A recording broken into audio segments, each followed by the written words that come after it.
श्रियकान्ताय कल्याणनिधये निधयेतिनाम् श्रीवेङ्कटनिवासाय श्रीनिवासाय मङ्गलम् लक्ष्मी सविभ्रमालोकसुभ्रूविभ्रमचक्षुषे चक्षुषे सर्वलोकानां वेङ्कटेशाय मङ्गलम् श्रीवेङ्कटाद्रिशृङ्गाग्रमङ्गलाभरणाग्रये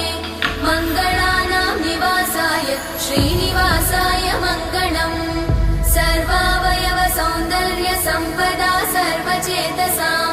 सदा सम्मोहनायास्तु वेङ्कटेशाय मङ्गलम्